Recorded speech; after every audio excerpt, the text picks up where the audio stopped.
आपण दुसऱ्याशी संवाद साधताना, चार चौघात गप्पा करत असताना त्या संवादाला साधेल अशा म्हणींचा कधीतरी उपयोग बोलतो. जसे की मेल्याशिवाय स्वर्ग दिसत नाही, अतिशहाणा त्याचा बैल रिकामा, ठणठण गोपाळा. आणि आज आपण या व्हिडिओत एका अशाच म्हणीबद्दल बोलणार आहोत. त्या म्हणी मागची स्टोरी ऐकणार आहोत. चला तर मग सुरुवात करूया. फार वर्षांपूर्वीची गोष्ट. एका समृद्ध राज्याचा राजा होता रूपचंद.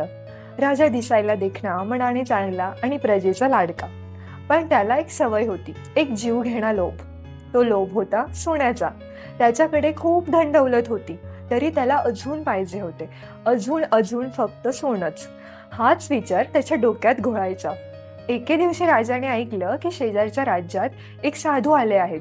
त्यांच्यात एक जादुई शक्ती आहे. ते ज्या वस्तूला स्पर्श करतील ती वस्तू सोन्याची होते. राजाचा लोभ आता टोकाला गेला. त्याने साधूंना बोलावून घेतलं आणि त्यांच्या पाया पडून विनंती केली, महाराज, मला ही शक्ती द्या. मला जगातला सर्वात मोठा सोन्याचा मालक व्हायचंय. साधूंनी डोळे मिटले आणि शांतपणे म्हणाले, राजन, विचार करा. कोणत्याही गोष्टीचा अतिरेक वाईट असतो. ही शक्ती तुम्हाला आनंद देणार नाही. पण राजाच्या डोळ्यावर सोन्याची पट्टी बांधलेली होती. त्याने साधूंना हट्टाने आणि बळजबरीने तयार केले आणि ती शक्ती मिळवली. दुसरा दिवस. सकाळ झाली. राजा उठला. त्याने उत्साहाने आपल्या पलंगाला स्पर्श केला आणि पलंग सोन्याचा झाला. त्याला आनंद झाला. त्याने टेबलाला स्पर्श केला. ते सोन्याचे झाले. तो बागेत गेला आणि आपल्या आवडत्या गुलाबाच्या फुलाला स्पर्श केला.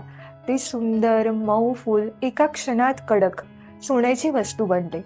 राजा हसला, पण त्याच्या मनात कुठेतरी एक छोटीशी हुरहुर जाणवली.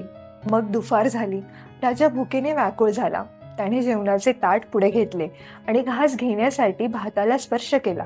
क्षणातच भात सोन्याचा झाला.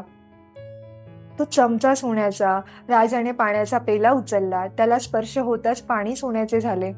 राजाची अवस्था फार वाईट झाली. त्याच्या जवळ सोन्याचे डोंगर होते, पण खायला एक घास नव्हता, प्यायला एक थेंब पाणी नव्हतं. तो भूक आणि तहाण्याने तळमळू लागला. सोनं, अरे हे सोनं काय कामाचं? या सोन्याला काही चव नाही. या सोन्याने भूक शांत होत नाही. राजा एका कोपऱ्यात बसला होता. तेवढ्यात त्याची लाडकी छोटी मुलगी प्रिया, जी त्याला फार प्रिय होती, धावत धावत आली, बाबा बाबा म्हणत. तिने राजाला घट्ट मिठी मारली. राजा नको नको म्हणत ओरडला, पण उशीर झाला होता. राजाच्या स्पर्शाने प्रिया सोन्याची एक निर्जीव मूर्ती बनून त्याच्या मिठीत राहिली. राजाला जगातील सर्वात मोठी शिक्षा मिळाली. त्याच्या डोळ्यातून अश्रू थांबत नव्हते, पण ते अश्रूही जमिनीवर पडण्याआधीच सोन्याचे थेंब बनत होते. त्याने आपले डोके धरले आणि तो मोठ्याने रडला. साधूंनी बरोबर सांगितले होते, माझ्या लोभाने, माझ्या अतिरेकाने माझ्या आयुष्यातील सर्वात मूल्यवान गोष्ट हिरावून घेतली. त्याने त्या साधूंना बोलावले आणि विनंती केली, माझी शक्ती परत घ्या.